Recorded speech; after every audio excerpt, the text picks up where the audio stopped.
Next നമ്മൾ പഠിക്കുന്നത് CSSൽ വേരിയബിൾസിനെ കുറിച്ചാണ്. സോ വേരിയബിൾസ് നമ്മൾ ഉപയോഗിക്കുന്നത് നമ്മുടെ വാല്യൂസ് സ്റ്റോർ ചെയ്യുന്നതിന് വേണ്ടിയാണ് നമ്മൾ വേരിയബിൾസ് ഉപയോഗിക്കുന്നത്.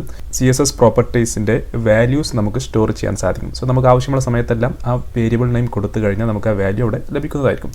സോ നമുക്ക് അങ്ങനെ ഒരു വേരിയബിൾ ഡിക്ലെയർ ചെയ്യാമെന്ന് നോക്കാം. സോ ഞാനിവിടെ ബോഡി എന്ന് പറയുന്ന എലമെൻറ്റ് ആദ്യം സെലക്ട് ചെയ്യുന്നു. സോ ബോഡി എലമെൻറ്റിനുള്ളിൽ നമ്മളൊരു വേരിയബിൾ ഡിക്ലെയർ ചെയ്ത് കഴിഞ്ഞാൽ അത് നമുക്ക് ത്രൂ ഔട്ട് ഏതൊരു എലമെൻറ്റിനും യൂസ് ചെയ്യാൻ സാധിക്കും. അതിനാണ് ഗ്ലോബൽ സ്കോപ്പ് എന്ന് പറയുന്നത്. ആ വേരിയബിളിൻ്റെ സ്കോപ്പ് എന്ന് പറയുന്നത് ഗ്ലോബൽ സ്കോപ്പാണ്. അതായത് അത് എവിടെയും നമുക്ക് യൂസ് ചെയ്യാൻ സാധിക്കും, ഏതൊരു എലമെൻറ്റിനും യൂസ് ചെയ്യാൻ സാധിക്കും.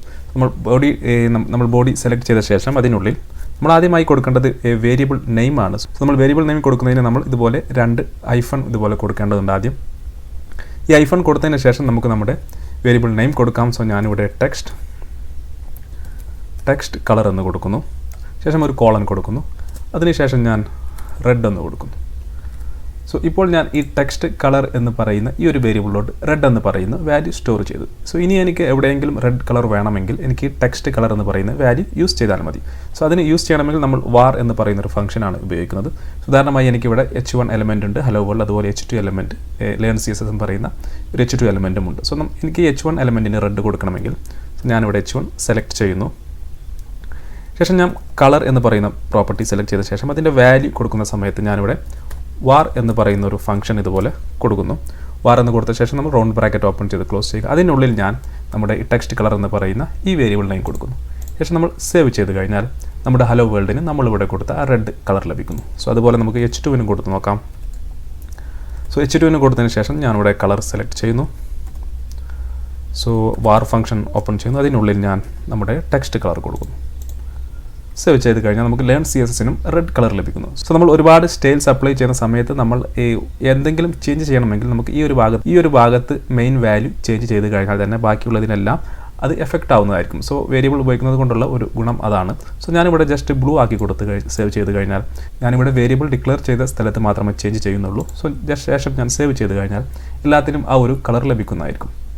സോ ഇനി ഉദാഹരണമായി എനിക്ക് മറ്റൊരു വേരിയബിൾ ഡിക്ലെയർ ചെയ്യണമെങ്കിൽ ഞാനിവിടെ ടെക്സ്റ്റ് കളർ 1 എന്ന് പറയുന്ന ഒരു വേരിയബിൾ ഡിക്ലെയർ ചെയ്യുന്നു. അതിനുള്ളിൽ ഞാൻ ഗ്രീൻ കളർ കൊടുക്കുന്നു. ഓക്കെ, അപ്പോൾ ടെക്സ്റ്റ് കളർ 1ൽ ഗ്രീൻ കളറാണ്. സോ ഞാൻ ഈ ടെക്സ്റ്റ് കളർ 1 ഈ രണ്ടാമത്തെ h2 കൊടുക്കുന്നു. സേവ് ചെയ്ത് കഴിഞ്ഞാൽ എനിക്ക് h2 ആ ഗ്രീൻ കളർ ലഭിക്കുന്നു. സോ ഇതുപോലെ നമുക്കൊരു വേരിയബിൾ ഡിക്ലെയർ ചെയ്യാവുന്നതാണ്.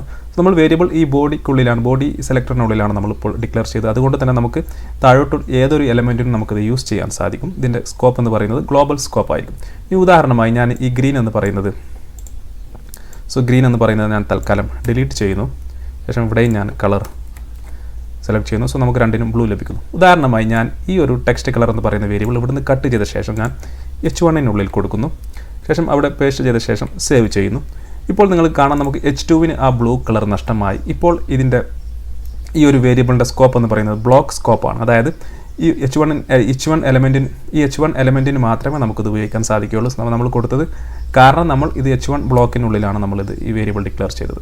അതുകൊണ്ട് തന്നെ ഈ ഒരു വേരിയബിൾ നമുക്ക് ഔട്ട്സൈഡ് ഈ ബ്ലോക്ക്, അതായത് ഈ കാണുന്ന ബ്ലോക്കിൻ്റെ ഔട്ട്സൈഡിൽ നമുക്ക് ഉപയോഗിക്കാൻ സാധിക്കുകയില്ല. സോ ഇങ്ങനെ കൊടുക്കുകയാണെങ്കിൽ നമുക്ക് നമ്മുടെ വേരിയബിളിന് ഒരു ബ്ലോക്ക് സ്കോപ്പ് ആയിരിക്കും ഉണ്ടായിരിക്കുക. സോ ബോഡിക്കുള്ളിലാണ് നമ്മൾ കൊടുക്കുന്നതെങ്കിൽ അതിന് ഗ്ലോബൽ സ്കോപ്പ് ആയിരിക്കും ഉണ്ടായിരിക്കുക. നമുക്ക് എവിടെയും അത് യൂസ് ചെയ്യാൻ സാധിക്കുന്നതായിരിക്കും. സോ ഞാൻ വീണ്ടും ഇത് ബോഡിക്കുള്ളിൽ കൊണ്ടുവന്ന ശേഷം ഞാൻ സേവ് ചെയ്യുന്നു. സേവ് ചെയ്ത് കഴിഞ്ഞാൽ നമുക്ക് എല്ലാ എലമെൻറ്റിനും h1 h2 ആ ഒരു കളർ ലഭിക്കുന്നു.